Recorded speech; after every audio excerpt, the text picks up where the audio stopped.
अस्सलाम वालेकुम। मेरा नाम डॉक्टर विलायत खान है और मैं कॉन्सेर्स यूनिवर्सिटी इस्लामाबाद वाक़ कैंपस में असिस्टेंट प्रोफेसर हूँ।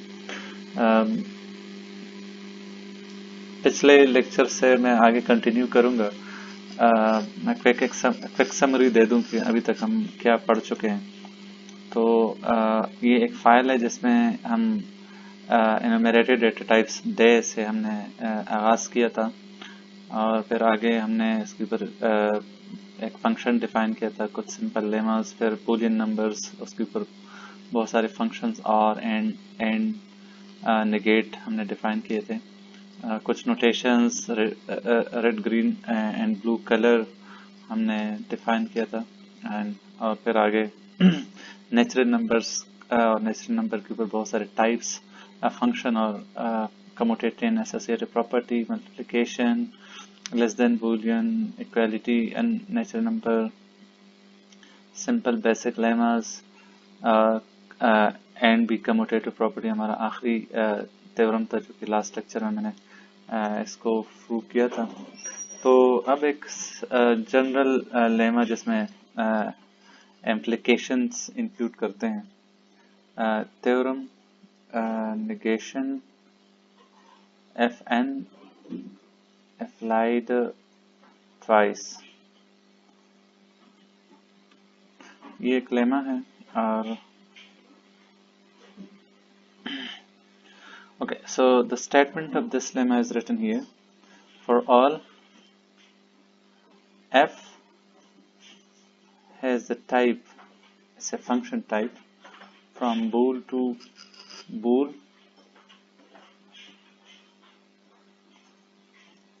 then for all x of type bool, for all x of type bool, we have that f of x is equal to negate b x, then it implies that for all b of type bool, f applied to f b is equal to b। ये बिल्कुल involution जो lemma हमने साबित किया कि negate B Boolean function involutive Boolean function है, ये बिल्कुल उसी तरह का एक लेमा है, लेकिन ये ज़्यादा जनरलाइज्ड स्टेटमेंट है लेमा थ्योरम का, और इसमें इम्प्लीकेशंस है दो और नेस्टेड इम्प्लीकेशंस भी हैं। तो चले मैं इसको कंपाइल करूं, पहले एक देख लेते हैं कि इसका स्टेटमेंट क्या है।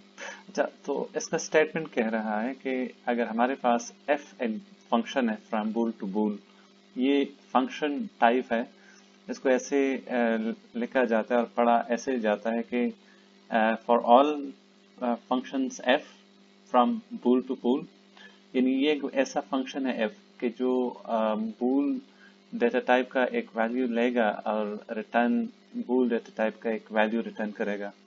यानी एक जनरलाइज्ड फंक्शन है f, जिसको हम डेटा टाइप से बस जस्ट इसको रिप्रेजेंट करते हैं कि एक जस्ट एक फंक्शन है f फ्रॉम बूल टू बूल, ये बूल वैल्यू लेगा इनपुट और बूल रिटर्न करेगा, तो हम ऐसे ही लिखते हैं इसको।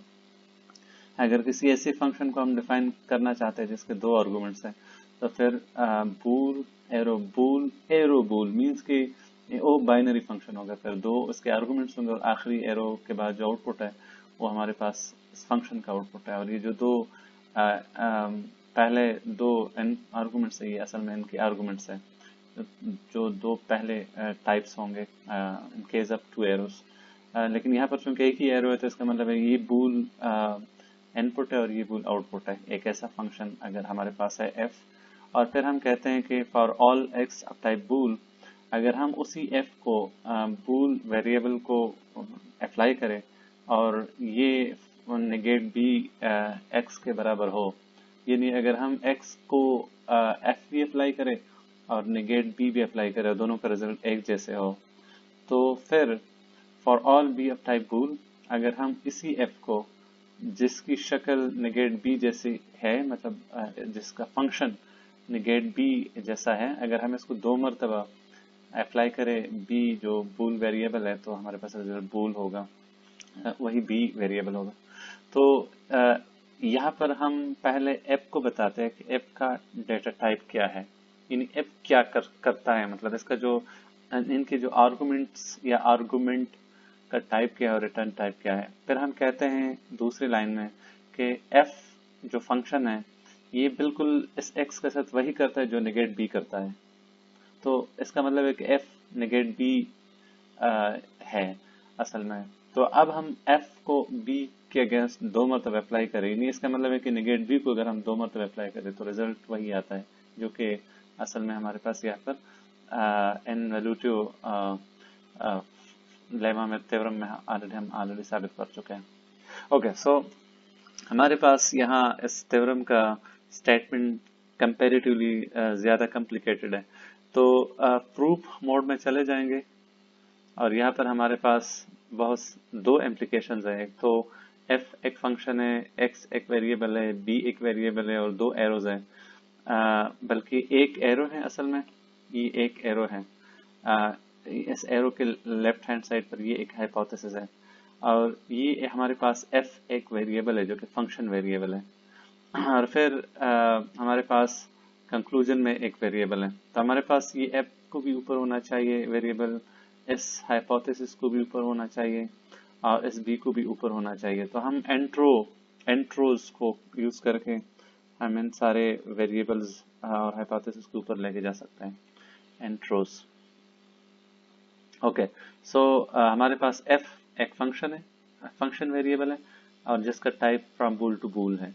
और इसी तरह हमारे पास हाइपोथेसिस h है जिसमें हम कह रहे हैं कि for every x of type bool f of x is equal to negate b x, इन f ऑफ x का फंक्शन हमारे पास नेगेट बी x के बराबर है और b हमारे पास वेरिएबल है। तो अगर हम इस h हाइपोथेसिस को देख लें तो हम कह रहे हैं कि f of x is equal to negate b x, यानी अगर f नीचे कंक्लूजन में हम देख लें कि जहां पर भी f आ रहा है और जिसका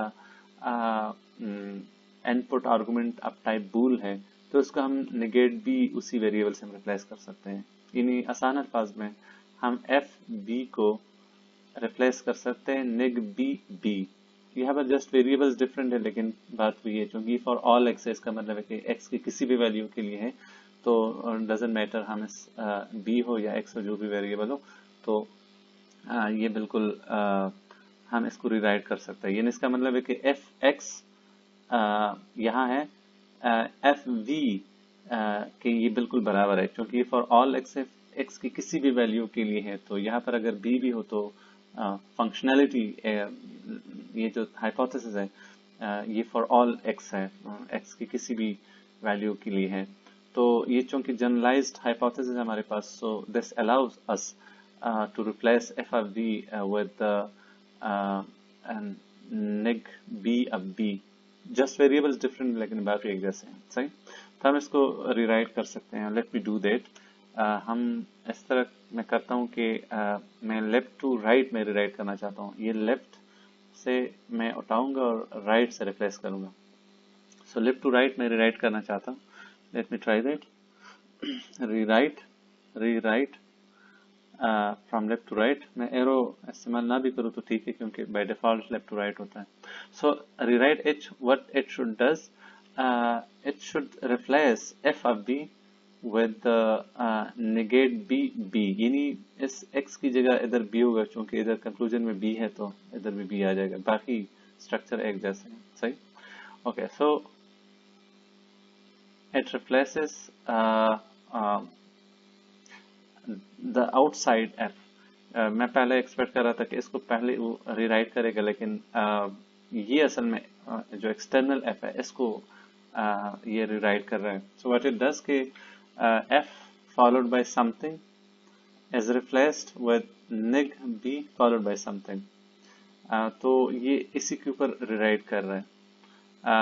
पहले एक्सटर्नल एफ को रीराइट करे, क्योंकि F of X is equal to neg B X के बराबर है, तो जो एक्सटर्नल एफ है उसको नेग बी से रिप्लेस कर रहे हैं, क्योंकि दोनों की फंक्शनलिटी एक जैसे हैं और एनी इनपुट वेरिएबल एक्स तो डजेंट मैटर कि आप f की जगह नेक बी कर सकते हैं। This is what we got from rewrite h। अच्छा, अब हम रीराइट h को अगर फिर से रीराइट करें, रीराइट h, तो ये दूसरे f को देखेगा फ्रॉम लेफ्ट टू राइट, और ऐसे इंटरनल f को अब रीराइट कर सकता है, हम रीराइट कर सकते हैं। तो ये इंटरनल f को रीराइट कर रहे हैं। तो मतलब जिस तरह मैं पहले कह रहा था उसी तरह ये f को रीराइट कर रहे हैं, रिप्लेस कर रहे हैं नेक b के साथ। लेकिन चूंकि हमारे पास दो मतलब f इस्तेमाल हो रहे हैं, तो पहले एक्सटर्नल f को रीराइट कर रहे हैं, फिर इंटरनल f को रीराइट कर रहे हैं। हम इन दो टैक्टिक्स को जस्ट एक लाइन में भी कर सकते हैं। मैं को कह सकता हूँ कि डू टू रीराइट h, यानी इस h को दो मरतबा रीराइट करें। तो जस्ट एक ही लाइन में दोनों मरतबा जो f है इसको नेक b के साथ रिप्लेस कर लेगा, नेक b, और वेरिएबल अपनी जगह रह जाएगा। इवन दो कि हमारे पास यहाँ x है, लेकिन इसका मतलब वही है कि जो भी, चूंकि ये फॉर ऑल x है, तो f और नेक b ये जो दो यूनरी फंक्शन है ये बिल्कुल एक जैसे हैं। तो आप f को नेक b से रिप्लेस कर सकते हैं और नेक b को f से रिप्लेस कर सकते हैं। ओके, तो हमें दूसरी रीराइट की इधर जरूरत नहीं है। Just I did that in one line, just write to do two rewrite. अगर हमें तीन एफ्स होते तो हम फिर लिखते डू थ्री रीराइट h, यानी h को तीन मतलब रीराइट कर लें। यहाँ पर हमने डू टू रीराइट लिखा क्योंकि दो मतलब हमने इसको रीराइट कराना है। ओके, सो हमारे पास नेक B as neck b over the b boolean variable is equal to b। ये हमारे पास अब एक स्टेटमेंट कंक्लूजन बना है, गोल बना है। अगर हम ऊपर जाए और हम देख ले कि हमें इन्वोल्यूटिव निकले, हम ऑलरेडी साबित कर चुके हैं। हम कहते हैं कि for every b negb were applied over to the input variable is equal to the input variable। तो हम इस थ्योरम को रीराइट करा सकते हैं, और इस थ्योरम को रीराइट कराएंगे तो ये b से रिप्लेस हो जाएगा। Neg B is equal to b, तो इसकी जगह b आ जाएगी क्योंकि यही थ्योरम हमें यही कह रहा है। फिर left hand side right hand side दोनों बराबर हो जाएंगे। तो मैं रीराइट करा रहा हूँ, rewrite from left to right होगा, तो it should replace this highlighted part with b। Yes it does. और अब हमारे पास दोनों लेफ्ट हैंड साइड और राइट हैंड साइड दोनों बराबर है, तो ऑटो से हम इसको क्लोज कर सकते हैं। So we are done with this theorem. QED we add it to Coq repository. Okay, so similarly हम implications के और exercises कर सकते हैं। theorem and B equality or B for all BC of type bool। अगर हमारे पास and B function हम BC को अप्लाई करें, ये RB BC के बराबर हो, तो इसका मतलब है ये तभी मुमकिन है कि जब B C के बराबर हो। यानी हम कहते हैं कि अगर एंड B को B और C दो इनपुट वेरिएबल आप इनपुट में दे कि कोई भी वैल्यू हो B और C की, लेकिन एंड B C का रिजल्ट एंड B BC का रिजल्ट अगर और भी BC के बराबर है, तो इसका मतलब कि B और C बराबर है। इसकी वैल्यूज अगर हम देख लें, इसका मतलब है कि एंड बी अगर 0 0 हो, यानी बी और सी दोनों 0 0 हो, तो एंड बी का वैल्यू ट्रू आएगा, 0 आएगा, और आर बी का वैल्यू भी 0 होगा। अगर दोनों वैल्यू की इधर बी और सी की वैल्यू 1 1 है, यानी बी और सी दोनों बराबर है, 1 1 है, तो बी एंड बी का वैल्यू 1 आएगा और आर बी का वैल्यू भी 1 आएगा।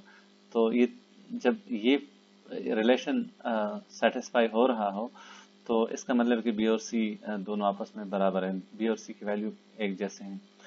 Late me compile this, so Coq accepts it, proof.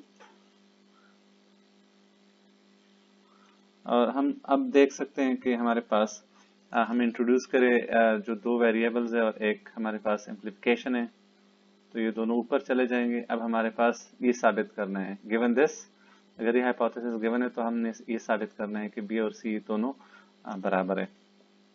तो as usual case analysis seems to be the solution. तो बी जो पहला वेरिएबल है उसके ऊपर मैं केस एनालिसिस करता हूँ। तो हमारे पास क्या होता है कि बी की वैल्यू एक गोल में सब गोल में ट्रू आता है और दूसरे सब गोल में ये फॉल्स होगा, और ऊपर भी बिल्कुल इसी तरह रिप्लेस हो जाएगा। एक सब गोल में ट्रू, दूसरे सब गोल में फॉल्स। रिमेंबर कि ये जो हाइपोथेसिस हमें नजर आ रही है पहले सब गोल के लिए है, जब ये सब गोल हम क्लोज करेंगे तो दूसरे सब गोल में हाइपोथेसिस फॉल्स होगा। तो यहाँ पर हम बुलेट पॉइंट प्लस से हम पहले सब गोल के ऊपर फोकस कर सकते हैं। यहाँ पर हम अगर सिंप्लीफाई करें तो कुछ होता नहीं है। द रीजन इज कि हमारे पास इधर कंक्लूजन में कोई फंक्शन नहीं है जिसको हम इवेलुएट करें, लेकिन ऊपर हाइपोथेसिस में फंक्शन है, ये एंड ऑपरेटर है और एक तरफ ट्रू है, तो हम इसको इवेलुएट कर सकते हैं। तो मैं कॉक को थोड़ा सा ज्यादा स्पेसिफिकली बता दूंगा कि इवेलुएट एन एच, तो ये सिंप्लीफाई एन एच मीन्स के एच में अगर कुछ फंक्शंस है जिसको इवेलुएट किया जा सकता है तो उनको सिंप्लीफाई करें। तो let me do that. Yes it does. तो हमारे पास c is equal to true. The reason is c is equal to true, ये क्यों आता है रिजल्ट, क्योंकि ट्रू एंड c है, तो एंड ऑपरेटर को जब भी कोई वैल्यू देता है और एक तरफ वेरिएबल हो तो रिजल्ट, अगर ये ट्रू है पहला आर्गुमेंट तो रिजल्ट दूसरा आर्गुमेंट होगा यानी c होगा। राइट साइड पे ट्रू और c है, तो और ऑपरेटर में एक भी अगर 1 हुआ तो हमारे पास 1 ही आएगा, क्योंकि regardless of the value of c की वैल्यू जो भी हो c की वैल्यू जो भी हो, लेकिन एक तरफ ट्रू होगा तो आर ऑपरेटर हमें ट्रू ही रिटर्न करेगा। तो c is equal to true, हमारे पास ये ऊपर हाइपोथेसिस में ये वैल्यू आएगा। अब हमारे पास सिंपली हम रीराइट कर सकते हैं, रीराइट h दोनों तरफ से राइट टू लेफ्ट हो या लेफ्ट टू राइट रीराइट हो। अगर हम लेफ्ट टू राइट करेंगे, लेफ्ट टू राइट रीराइट करेंगे तो हमारे पास c जहां नजर आएगा उसको ट्रू से रिप्लेस किया जाएगा, c जहां नजर आएगा ट्रू से रिप्लेस किया जाएगा, तो दोनों तरफ बराबर है, तो हमारे पास ऑटो से इसको हम क्लोज कर सकते हैं। ओके तो हमारे पास अब दूसरा सब गोल सामने है। Let me focus on that. Okay so as expected हमारे पास अब दूसरी सब गोल का जो हाइपोथेसिस जिसमें b जिसके ऊपर हमने डिस्ट्रक्ट किया था उसका वैल्यू फॉल्स है। अब इस हाइपोथेसिस में पहले सब गोल के लिए b की वैल्यू ट्रू था, अब दूसरे सब गोल में b की वैल्यू फॉल्स है, जो कि दूसरा केस है। इसको भी हम सिंप्लीफाई कर सकते हैं, simplify in h as we did here. तो मैं हाइपोथेसिस में इन एंड ऑपरेटर और ऑपरेटर को मैं सिंप्लीफाई करना चाहता हूँ, लेकिन सिंप्लीफाई इन h को हम पहले देख सकते हैं कि एंड ऑपरेटर के एक आर्गुमेंट अगर फॉल्स है तो ये स्ट्राइट अवे हमें फॉल्स देगा, क्योंकि that is the definition of and operator, तो ये स्ट्राइट अवे हमें फॉल्स देगा। दूसरी तरफ अगर एक फॉल्स है दूसरा सी है तो हमें सी मिलेगा, तो फॉल्स इज इक्वल टू सी हमारे पास ऊपर हाइपोथेसिस में रिजल्ट होना चाहिए, फॉल्स इज इक्वल टू सी, क्योंकि ये लेफ्ट हैंड साइड और ऊपर जो हाइपोथेसिस है एग्जैक्ट वही है, तो हम इसको रीराइट करा सकते हैं। रीराइट एच करेंगे तो जहां फॉल्स नजर आएगा उसको सी से रिप्लेस किया जाएगा और इसको हम ऑटो से फिर क्लोज कर सकते हैं। लेकिन चूंकि ये बिल्कुल बराबर है हाइपोथेसिस, एक और टेक्टिक है अप्लाई एच, मैं इसको भी बीच में अप्लाई कर सकता हूँ। लेट मी सी कि अप्लाई एच से हम इसको कर सकते हैं कि नहीं। अच्छा ये अप्लाई एच से भी कर रहे हैं, द रीजन इज कि चूंकि एच की जो शक्ल है हूबहू यही हमारे पास हाइपोथेसिस है और हूबहू यही हमारे पास गोल है, तो मैं कॉक को कह रहा हूँ कि अप्लाई एच मीन्स कि whatever we want to prove that is already available as a proof in the hypothesis। तो मैं इसको अप्लाई कर रहा हूँ, हमारे पास कॉक इसको एक्सेप्ट करता है और अब हमारे पास there are no more sub goals, so we are done with this theorem as well। Okay so ये प्रूफ भी अब कंप्लीट हो जाता है और मैं इसको क्लोज कर सकता हूँ। ओके तो अब इस तरह करते हैं कि हमारे पास नेचुरल नंबर्स हमने डिफाइन किए हैं और नेचुरल नंबर्स की डेफिनेशन ऐसे हैं कि जिसमें उसको एज यूनरी नंबर हमने डिफाइन किए हैं। यूनरी का मतलब है कि हम उसमें जितनी भी मतलब कोई किसी डेसिमल वैल्यू की जो न्यूमेरिकल वैल्यू है उतने ऐसे कंस्ट्रक्टर्स हम उसमें डालते हैं। तो उस जो रिप्रेजेंटेशन है जो अभी हम कर चुके हैं जिसमें ओ हमारे पास एक नेचुरल नंबर है और फिर एस अप एक नेचुरल नंबर और फिर एस अप ओ नेचुरल नंबर और इसी तरह हम नंबर्स लिखते हैं, उस ऐसे रिप्रेजेंटेशन को यूनरी रिप्रेजेंटेशन कहा जाता है।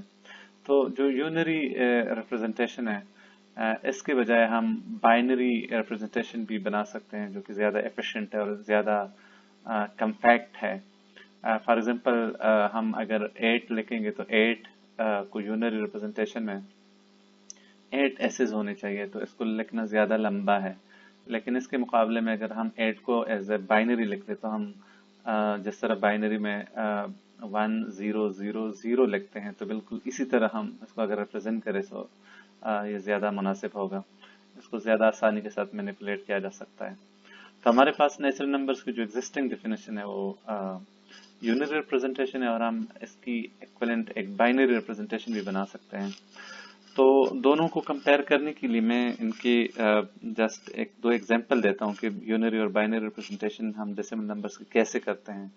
तो फॉर एग्जांपल मैं एज ए कमेंट इधर लिख लूंगा।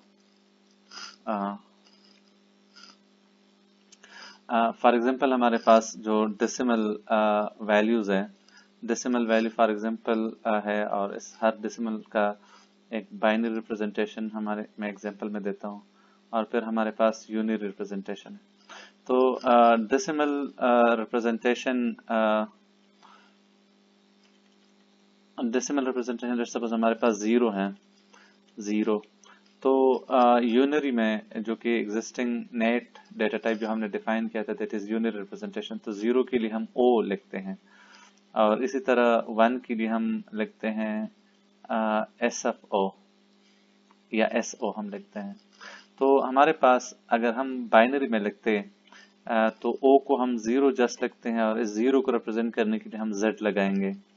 और बिल्कुल इसी तरह जिस तरह 1 है तो यूनरी में हम SFO लिखते हैं, और बाइनरी में हम 1 लिखते हैं, और इस 1 को लिखने के लिए BZ हम लिखेंगे, BZ हम लिखेंगे।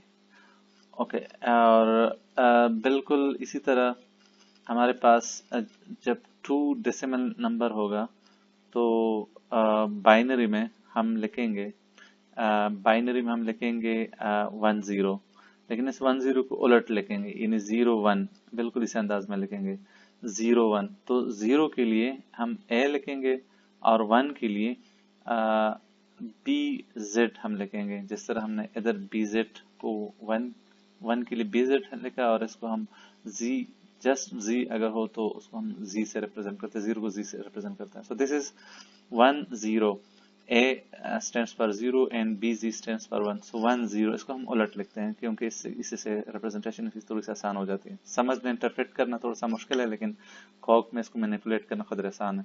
अच्छा, और यूनरी में इसकी representation S up, sorry O, तो ये हमारे पास इसकी रिप्रेजेंटेशन है, यूनरी रिप्रेजेंटेशन है। ओके, सिमिलरली हम आगे 3 लिखेंगे, तो 3 हमारे पास चूंकि 1 1 के बराबर है, और इसको हम उलट भी कर दे तो यही आएगा। तो B हमारे पास एक 1 है, और BZ दूसरा 1 है, यानी पहला जो राइट मोस्ट 1 है उसको लिखने के लिए सिर्फ B नहीं लिखेंगे बल्कि BZ, यानी कोई भी स्ट्रिंग Z से खत्म होगा। राइट मोस्ट जो हमारे पास इधर सिंबल होगा वो हमेशा Z होगा, और क्योंकि जैसे यही कॉक में रिप्रेजेंटेशन इसी तरह होती है, तो बाइनरी रिप्रेजेंटेशन में कोई भी जो वैल्यू है वो हमारे पास हमेशा Z आखिरी सिंबल होगा, और अगर जस्ट एक ही डिजिट है दैट इज 1 तो BZ होगा, लेकिन और भी डिजिट्स है तो फिर हम आगे B और A लगा सकते हैं डिपेंडिंग के 0 है या A है। तो हमारे पास क्योंकि 1 1 है यहाँ पर 3 की बाइनरी रिप्रेजेंटेशन, तो 1 1 B हम लिखेंगे, और ये Z राइट मोस्ट तो हम वैसे भी लगाएंगे। तो ये हमारे पास दूसरा रिप्रेजेंटेशन है। मैं इसको इसको अगर हम थोड़ा सा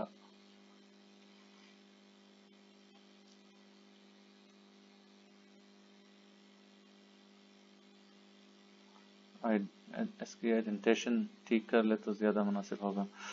ओके, और इसी तरह बाइनरी में वी ऑलरेडी नो कि हमारे पास ये किसके बराबर एस अप ओ, ये हमारे पास इसकी रिप्रेजेंटेशन है 3 की। अच्छा 4 को हम कैसे लिखेंगे? 4 हमारे पास है क्योंकि 4 हमारे पास 100 के बराबर है, तो यहाँ पर उलट रिप्रेजेंटेशन होगी 001, और 001 को मैं इधर इस बाइनरी रिप्रेजेंटेशन में हमारे पास 0 के लिए हम ए लगाएंगे, ए, और फिर ए लगाएंगे, और फिर आखिर में 1 है तो बीजी लगाएंगे। तो ये हमारे पास 4 की बाइनरी रिप्रेजेंटेशन है, 4 की बाइनरी रिप्रेजेंटेशन। ओके, इसको प्रॉपर अगर हम एडिटेशन करें तो हमारे पास ये होगा। अच्छा इसी तरह इधर इसकी जो यूनिटरी रिप्रेजेंटेशन है एस ओ, ये हमारे पास इसकी unit representation and so on so fourth. तो हम आगे मजीद नंबर्स, डेसिमल नंबर्स को भी रिप्रेजेंट कर सकते हैं। तो ये बाइनरी रिप्रेजेंटेशन और ये यूनिटरी रिप्रेजेंटेशन है।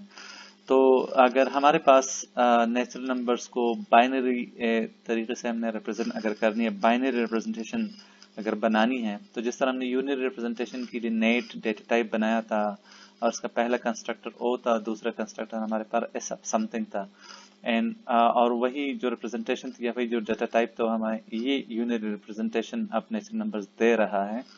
तो अगर हमें ये रिप्रेजेंटेशन चाहिए तो हम इसको कैसे करेंगे, कॉक में इसको कैसे करेंगे?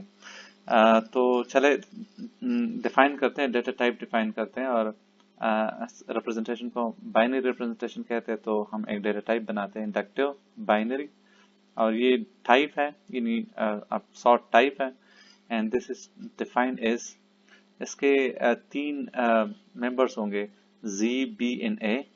Z हमारे पास पहला मेंबर होगा, ये हमेशा किसी भी बाइनरी स्ट्रिंग के राइट मोस्ट ये सिंबल होगा, और फिर हमारे पास एक दूसरा एक कंस्ट्रक्टर है A, और इसका जो इनपुट टाइप है वो n अब बाइनरी होगा। यानी जिस तरह हमारे पास नेचुरल नंबर के डेटा टाइप में था कि O हमारे पास एक नेचुरल नंबर है, और फिर हर नेचुरल नंबर से पहले लेफ्ट साइड पे अगर S लगाए तो भी नेचुरल नंबर है। तो हमारे पास Z एक बाइनरी नंबर है, कोई भी नंबर हम यही से स्टार्ट करेंगे बाइनरी नंबर, और अगर A लेफ्ट साइड पे लगाए तो ये हमारे पास एक बाइनरी नंबर है, और अगर B लेफ्ट साइड पे लगाए तो ये भी एक बाइनरी नंबर है। तो ये हम 0 के लिए इस्तेमाल करेंगे और ये हम 1 के लिए इस्तेमाल करेंगे, और किसी भी बाइनरी रिप्रेजेंटेशन, बाइनरी नंबर के राइट मोस्ट जो डिजिट होगा हमेशा 0 होगा। ओके, तो ये हमारे पास बाइनरी नंबर का डेटा टाइप है, और इस डेटा टाइप में हम चेक कर सकते हैं। For example check, let's suppose कि मैं एक नंबर रिप्रेजेंट करना चाहता हूँ A B Z, तो ये हमारे पास एक नंबर है, लेट मी चेक इट। तो ये एक बाइनरी नंबर है, और ये क्या रिप्रेजेंट कर रहे हैं? ये मैं पेरेंट कोट्स में इधर लिख लूँ, ये क्या रिप्रेजेंट कर रहे हैं? अच्छा, ये 0 को रिप्रेजेंट कर रहे हैं, 0 0 0 और 1। ये नेचुरल, ये एक बाइनरी नंबर है, और चूंकि ये इसकी जो डिजिट्स है, लेफ्ट मोस्ट डिजिट, ये असल में left most right most digit है, और ये लेफ्ट मोस्ट डिजिट है जो एक्चुअल बाइनरी नंबर्स की रिप्रेजेंटेशन होती है। तो ये हमारे बाइनरी डेटा टाइप में अगर हम इसको लिखेंगे, क्योंकि A 0 है और B Z 1 को रिप्रेजेंट कर रहे हैं, तो this is what this number represent. लेकिन एक्चुअल जो बाइनरी नंबर्स है, जो डेसिमल नंबर्स को बाइनरी रिप्रेजेंट किया जाए, तो उसमें मोस्ट सिग्निफिकेंट जो नॉर्मल कन्वेंशन है उसमें most significant bit left most side पे होता है, और least significant bit right most position पे होते हैं। So this is what we would get, और ये डेसिमल में 8 के बराबर है, ये 8 डेसिमल नंबर 8 के बराबर है। तो हमें एक्चुअल में ये रिप्रेजेंटेशन मिलती है, लेकिन इसको हम इंटरप्रेट ऐसे करेंगे बाइनरी रिप्रेजेंटेशन में, बाइनरी नंबर्स में, ये हमारी बाइनरी रिप्रेजेंटेशन है इन कॉक। ये हमारी एक्चुअल बाइनरी नंबर रिप्रेजेंटेशन है जो कि नॉर्मली डिजिटल लॉजिक डिजाइन और दूसरे कंप्यूटर के बुक्स में या कंप्यूटर में एक्चुअली स्टोर किया जाता है या रिप्रेजेंट किया जाता है, और ये इसका डेसिमल वैल्यू है। ओके, सो ये हमारे पास बाइनरी डेटा टाइप है, और इसके ऊपर हम डिफरेंट फंक्शंस हम बना सकते हैं, इसको मैनिपुलेट कर सकते हैं। फॉर एग्जांपल हम एक फंक्शन बना सकते हैं टू इंक्रीमेंट बाइनरी नंबर, यानी कोई भी बाइनरी नंबर हम इनपुट में दे दे तो इसको हम इंक्रीमेंट करें, उसके साथ 1 ऐड करें।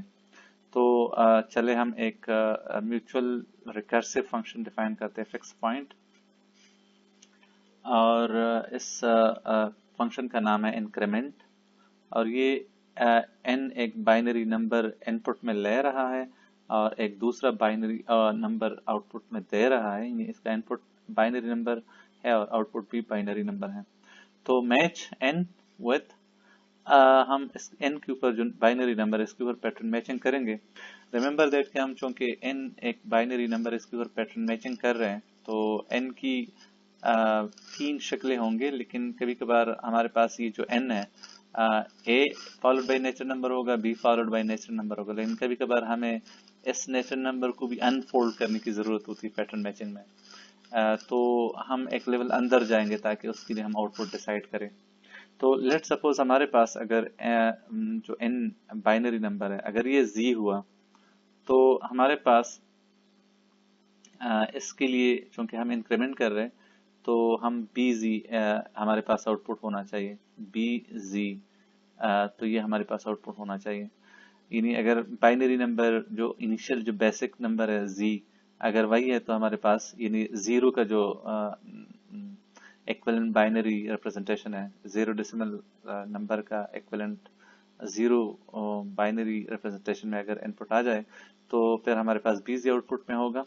और अगर हमारे पास कोई ऐसा नंबर है जिसके लेफ्ट मोस्ट बिट हमारे पास 0 है, यानी इस बाइनरी रिप्रेजेंटेशन में लेफ्ट मोस्ट बिट अगर हमारे पास, लेट सपोज ये नंबर है तो इसका लेफ्ट मोस्ट डिजिट हमारे पास 0 है, तो इस लेफ्ट मोस्ट इस नंबर को अगर हमने इंक्रीमेंट करना है, so just make this left most bit as 1। अगर हम इसको 1 करें ये हमारे पास इंक्रीमेंट हो जाएगा, सही। यानी अगर लेफ्ट मोस्ट डिजिट अगर हमारे पास 0 है तो जस्ट उस डिजिट को 1 कर दे और बस आपका नंबर इंक्रीमेंट हो जाएगा। तो हम just be in prime return कराएं तो ये हमारे पास इंक्रीमेंट हो जाएगी ये नंबर। लेकिन जरूरी नहीं कि आप इसको इन्वर्स करें। फॉर एग्जाम्पल हमारे पास अगर नंबर ऐसा है जिसमें लेफ्ट मोस्ट जो डिजिट है वो तो 1 है और अगला उसके अगला राइट जो डिजिट है वो 0 है, तो ये इसी शक्ल का दिखेगा। ये एक ऐसा नंबर है जिसमें एक बाइनरी नंबर है लेकिन इसके आखिरी जो 2 डिजिट है, आखिरी 2 डिजिट वो BA है, यानी 10 है। तो इस 10 को अगर हमने इंक्रीमेंट करना है, फॉर एग्जांपल लेट सपोज हमारे पास कोई ऐसा नंबर है जिसमें 10 है, मतलब ये फॉर एग्जांपल 1 है और ये हमारे पास 0 है, तो इसको इंक्रीमेंट करना है तो अगर हम इसके साथ 1 ऐड करेंगे तो जस्ट इसको आपस में स्वैप करें, 1 को इधर लाए और ये 0 को इधर लाए तो हमारे पास इंक्रीमेंट हो जाएगा। ऐसे नंबर्स में जिसमें आखिरी 2 डिजिट 1 0 है तो इसको जस्ट स्वैप कर लें, तो A B एंड प्राइम अगर हम ये रिटर्न करें तो ये इंक्रीमेंट हो जाएगा, A B एंड प्राइम। और सिमिलरली अगर हमारे पास ऐसे बाइनरी नंबर्स हैं जिसमें आखिरी 2 डिजिट्स 1 है, यानी B एंड प्राइम है, यानी ऐसे नेचुरल नंबर, ऐसे बाइनरी नंबर्स जिसमें आखिरी 2 डिजिट हमारे पास अगर 1 है, तो फिर हम इस तरह करेंगे कि इन आखिरी 2 डिजिट को 0 कर लेंगे। फॉर एग्जाम्पल मैं जस्ट एक एग्जाम्पल दे रहा हूँ कि लेट सपोज हमारे पास नंबर है 1 और कोई 0 कुछ आगे कुछ है, ठीक है। तो इसको हम ऐसा करेंगे कि लेट सपोज ये नंबर है, जस्ट टू बी स्पेसिफिक, तो हम इस तरह कर लेंगे कि ये जो दो डिजिट है, सॉरी, ये जो 2 डिजिट है चूंकि आखिरी 2 डिजिट हम ये हमारे पास मोस्ट सिग्निफिकेंट डिजिट है और ये लीस्ट सिग्निफिकेंट डिजिट है, ये लीस्ट सिग्निफिकेंट डिजिट है। तो लीस्ट सिग्निफिकेंट डिजिट हमारे पास चूंकि 1 1 है, तो हम लीस्ट सिग्निफिकेंट डिजिट को 0 0 कर लेंगे और आगे ये जो नंबर है इसको बाय 1 इंक्रीमेंट कर लेंगे। तो इसको इंक्रीमेंट करने के लिए चूंकि इधर आखिरी डिजिट 0 है तो जस्ट इसको 1 कर लेंगे, आखिरी डिजिट 1 0 1 0, यानी ये 3 डिजिट अपनी जगह रह जाएंगे, सिर्फ इस डिजिट को इंक्रीमेंट कर लेंगे, जो कि यहाँ मैंने एक एग्जांपल से समझाया भी। तो अगर आखिरी 2 डिजिट्स 1 1 है तो उनको 0 0 कर लें, ए कर लें ए, और जो n है, जो बाकी जो डिजिट्स है उसको इंक्रीमेंट कर लें, इंक्रीमेंट एन प्राइम, और ये हमारे पास इस सिचुएशन के लिए, इस केस के लिए वैल्यू आ जाएगी। मैं इस कमेंट को क्लोज करूं ताकि ओके। सिमिलरली हमारे पास अगर ऐसी कोई सिचुएशन है जिसमें BZ है, यानी जस्ट 1 है, तो BZ बाइनरी नंबर 1 को रिप्रेजेंट कर रहे हैं, जस्ट 1 को रिप्रेजेंट कर रहे हैं, तो हम इसका इस तरह इसको 1 0 कर लेंगे, BZ और राइट साइड पे लेफ्ट साइड पे एक A लगा लेंगे, ये A, तो ये 1 0 हो जाएगी। ये 1 है और इसको हम इंक्रीमेंट कर रहे हैं तो 2 बन जाएगा, तो 2 इन द बाइनरी इज 1 0, और ये हमारे पास सारे केसेस हो जाएंगे। हमने जो एन डॉट कर लेंगे तो ये हमारे पास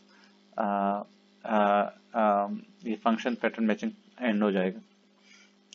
हम इसको चेक कर सकते हैं, compute for example compute increment और let's suppose B A B Z, इसको मैं क्लोज कर रहा हूँ। अच्छा, ये जो नंबर है इसको हमारे पास पहले मैं इसको हमें इसको समझना चाहिए। लेट मी, ये नंबर बाइनरी में क्या होगा? बाइनरी में ये नंबर हमारे पास है 1, बाइनरी में अगर 0 एंड 1 के फॉर्म में अगर मैं लिख लूं तो ये 1 होगा, 1 0 0 1 ये नंबर है। और एक्चुअली ये हमारे पास ऊपर जो बाइनरी नंबर्स की डेफिनेशन है ये वही है, और स्टैंडर्ड बाइनरी जो नंबर्स है उसमें ये ऐसे होगा 1 0 0 1 1, ये हमारे पास स्टैंडर्ड, क्योंकि उसमें ये उलट हो जाते हैं, most significant digit least significant बन जाता है और least significant digit most significant digit बन जाता है। अच्छा, तो मैं सबसे पहले इसको एक्सप्लेन कर दूं। ये वो है, मैं इधर DLD लिख लूंगा, for example digital log design में जिस तरह होता है, तो ये नंबर 1 0 0 1 1 है, लेकिन हमारे ऊपर वाली बाइनरी रिप्रेजेंटेशन में ये 1 1 0 0 1 1 हो जाएगा। तो उसमें हम क्या करते हैं, इंक्रीमेंट अगर हम करेंगे तो क्या करेंगे, ये जो स्टैंडर्ड रिप्रेजेंटेशन है बाइनरी की, तो ये हमारे पास 1 0 1 0 0 हो जाएगी, यानी आखिरी लीस्ट सिग्निफिकेंट डिजिट चूंकि 1 1 है तो इसको हम 0 0 करते हैं, और अगला जो बाकी जो एन प्राइम है, जो कि ऊपर एन प्राइम था, इसको हम बाई 1 इंक्रीमेंट करते हैं, तो ये बाई 1 इंक्रीमेंट इसका मतलब है 4, तो ये 5 हो जाएगा, और बाकी 2 डिजिट्स हमने इन्वर्ट कर दी, तो ये रिप्रेजेंटेशन है। तो इसी तरह जो एग्जिस्टिंग रिप्रेजेंटेशन है ऊपर, हमारे जो कॉक रिप्रेजेंटेशन है बाइनरी नंबर्स की, उसमें ये कैसे होगा, ये हमारे पास 0 0 हो जाएगा, ये 1 1 0 0 हो जाएंगे, और ये इंक्रीमेंट हो जाएगा, ये 0 0 1 इंक्रीमेंट हो जाएगा, तो ये इंक्रीमेंट का मतलब है 1 0 1 हो जाएगा, तो ये हमारा रिप्रेजेंटेशन है। तो इसको अगर हम ऊपर सिंबल्स के फॉर्म में रिप्रेजेंट करें तो हमारे पास क्या होगा, A B A और A B A, और फिर हमारे पास अगेन B Z, ये हमारे पास रिप्रेजेंटेशन होनी चाहिए जब हम इसको कंपाइल करें। तो चलिए देखते हैं, हमारे पास A B A B Z, A B A B Z, बिल्कुल एग्जैक्टली ये रिप्रेजेंटेशन है।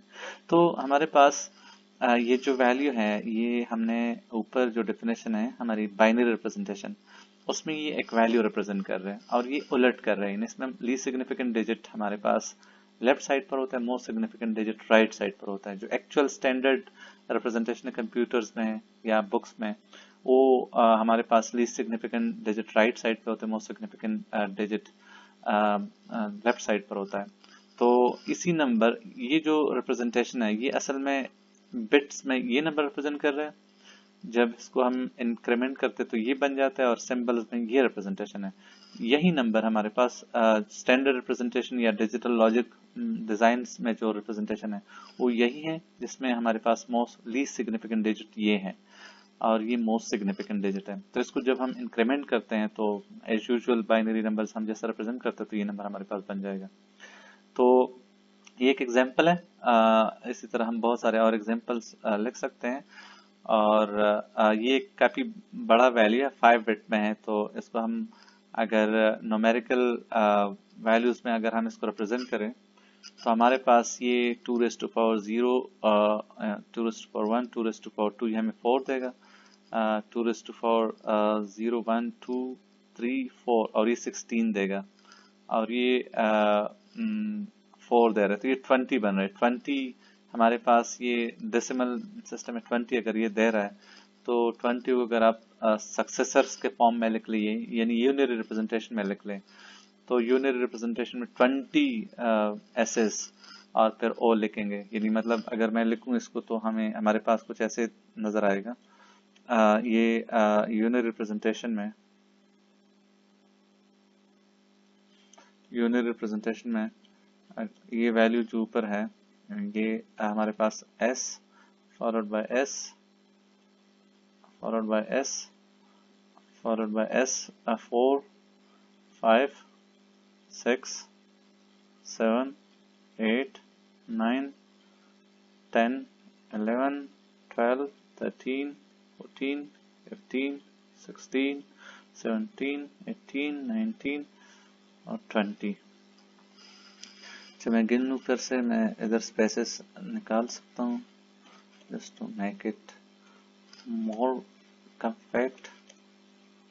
तो ये हमारे पास यूनिटरी रिप्रेजेंटेशन है, इसमें हमारे पास कितने एसेस है, 1, 2, 3, 4, 5, 6, 7, 8, 9, 10, 11, 12, 13, 14, 15, 16, 17, 18, 19 और ये 20। तो ये हमारे पास ये एक नंबर है 20, डेसिमल सिस्टम में 20 को हम इसी तरह रिप्रेजेंट करा सकते हैं using binary representation of numbers. और यही नंबर हम ऊपर जो बाइनरी रिप्रेजेंटेशन है जस्ट 6 सिंबल से हम इसको लिख सकते हैं। So this is more compact, और इसमें कॉक में हम कंपैरेटिवली ज्यादा आसानी के साथ मैनिपुलेट कर सकते हैं, बड़े डेसिमल नंबर्स को हम बाइनरी में रिप्रेजेंट करा सकते हैं। तो ये बाइनरी रिप्रेजेंटेशन काफी यूजफुल है, काफी कम्पैक्ट है, और कंपैरेटिवली इसको समझना थोड़ा सा ज्यादा मुश्किल है, क्योंकि इसमें लीस्ट सिग्निफिकेंट बिट डिजिट की जो पोजीशन है वो लेफ्ट साइड पर आ जाती है, और मोस्ट सिग्निफिकेंट डिजिट की जो पोजीशन है वो राइट साइड पर आ जाती है, जो कि नॉर्मल स्टैंडर्ड जो प्रैक्टिस है उससे उलट है। तो उसको इंटरप्रेट करना कदर मुश्किल है, बाकी इसकी मैनिपुलेशन और उसको लिखना ज्यादा आसान और कम्पैक्ट है। होप कि आप लोगों को चीजें समझ आ गए होंगे, आप इसको बार बार देख सकते हैं, और अगर आपको कोई प्रॉब्लम है तो आप फिर मुझसे सवाल कर सकते हैं ड्यूरिंग द ऑनलाइन सेशन, या व्हाट्सएप ग्रुप पे आप मुझसे सवाल कर सकते हैं, मैं आगे आपकी क्वेरीज को उधर एड्रेस करूंगा। Okay, thank you.